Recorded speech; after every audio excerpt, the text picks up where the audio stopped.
What's up, support squad?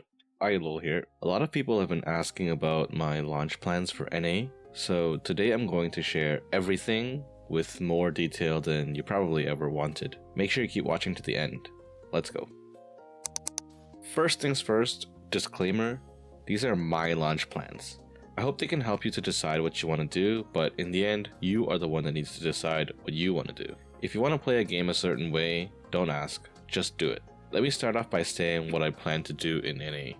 To give you some background, my main is a 1500 bard or so on the Korean server, and while I haven't done the absolute pinnacle of content, I've done a lot. Loawa, a third-party armory-like site, says my bard is in the top 4.2% of all characters across all servers. Now the point of this number isn't to claim that I'm the most veteran player around, or even close to it. It's just what I said it was. Background and context. I also have a slew of characters and even a whole other roster on the Russian servers, including a 1480 Deathblade. What I'm trying to say is, I've played the game plenty of hours.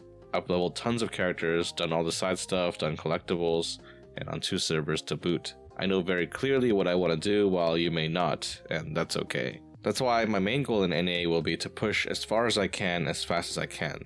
The fun I get from Lost Ark now is to min-max as much as possible, and starting on a new server is a brand new experience even for me. I played a ton of PoE before, and the fresh start experience really brings out the competitive side of me. However, I'll be doing a completely 100% free-to-play challenge, with some caveats. I'll discuss the details of this challenge here, but for those of you just here for the secret leveling technology, just use the timestamps below. First of all, in full disclosure, I have the Bronze Founders Pack. I was gifted this by a guildie, and even if I hadn't, I probably would have bought it just for the head start and the head start alone. Being a content creator, I think you can understand why 3 days is kind of a big deal. The pack also comes with a pet as well as a 30-day crystalline aura. I will not be using this aura. I'll either stash it or delete it if the game lets me. As for the pet, the game gives you a pet for free in the first town, and the cat pet is basically a cosmetic skin. I'll be completing the pet quest even though I have the pet already, so this won't save me any time during my leveling run. Alright, now that that's over, let's talk about day 1 plans. For those of you who skipped, you can tune back in now. Again, this only applies to people who are looking to be tryhard and push really hard on day 1. This also doesn't apply to you if you can't, or more importantly, don't want to get to level 50 in the first 10 hours. The plan for you is to get to 50 and then check your time. If you have an hour or so before reset, that's 13 hours for NA East and 16 hours for NA West. Just do your Chaos Dungeons, Guardians if there's a group, and your Una dailies, and then go to sleep. Now if you're in EU, you have the easiest time of all. Because of the reset time, you only have 7 hours on day 1, which means it's basically impossible for you to even hit 50 in the first day. Just take it easy, level, and then on day 2, you have plenty of time to hit level 50 and do your dailies. For everyone else, do Shire on day 2 and as many islands as you can. Islands give a ton of rewards, and I'll be leaving a resource later on to tell you which ones you need to do. Then upgrade your gear as much as possible and then go to Rohendel when you've reached item level 460. Now if you're taking your time and enjoying yourself, literally none of this applies. Have fun, take in the sights, because you only get to experience this game for the first time once. Next, I'll be sharing my personal plan, and this is extremely tryhard.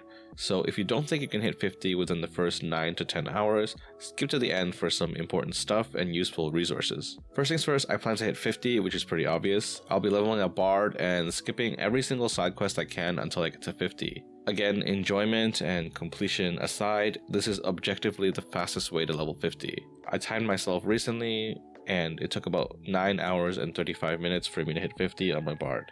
As soon as I get to Vern, I'll be doing 2 runs of Chaos Dungeon to get a set of level 302 gear. This step is a bit subject to RNG, and hopefully I get a full set of gear, but if I don't, my strategy allows me to be missing 1 piece. If I'm missing 2 pieces of gear from Chaos Dungeon, I'm just going to bed and crying. After that, I'll use my Song of Return to teleport back to Luterra and finish my Bard Awakening quest, which ends at Wisdom Island. From Wisdom Island, I'll go back to Luterra after finishing the quest and take the liner to Tortoik.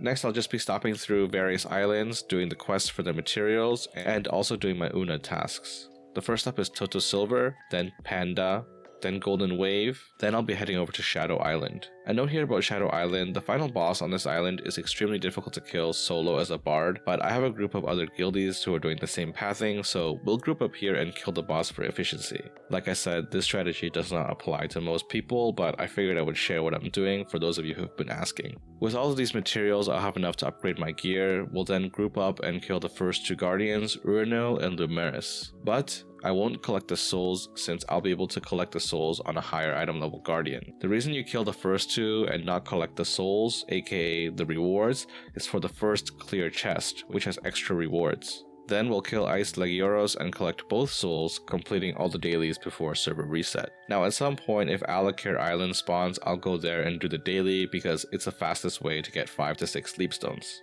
Then I'll sleep. On day 2, I'll continue doing the Shushire questline and the rest of the tier 1 islands and tap until I can go to Rohendel at item level 460. I don't plan on doing any other collectibles or side content until I'm really in tier 3 with my main. Once I get blocked at any point on my main with no islands left to do for materials, I'll start leveling my ults. Couple things.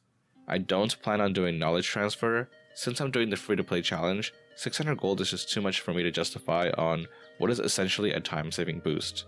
I'll be hand leveling all my alts, which takes me about 9 to 10 hours each. I also don't plan on doing life skilling in any significant amount, even though it is worth it, but I might just do enough to prevent my life energy from capping out. I'm gonna leave a couple resources that the monster community has created for everyone. Huge shout out to all the people that poured hours and hours into research and compiling for these, so if you want to thank them, I'll leave the Discord link in the description below. First of all is the Lost Ark Priority Helper / Guides document. This was created by Jin and Next. As you can see here, they have all kinds of useful stuff from the merchant schedule to the adventure book, to Una's tasks, island hearts, engravings, you name it. There's a ton of info in here, and if you need help navigating it, the link to the Discord is there. Next is Tulsa's early progression to tier 3 sheet. As you can see, it's split up into 3 categories: chill, semi-hardcore, and no lifer, and it has just general objectives that you want to do split up within days for getting to tier 3. On the right you can see all the islands that are listed here. The tier 1 materials islands are the ones that I mentioned that I'll be doing for tier 1 mats, and likewise tier 2 materials means these islands give tier 2 mats. Now obviously you don't have to follow this to the T, but if you're completely lost, this sheet can help you to just kind of get a sense of what to do next. The second tab is the day 1 absolute sweat lord tab, and the route I mentioned that I'm doing is on here, as well as an even sweatier route for people who actually play a DPS class and not a bard.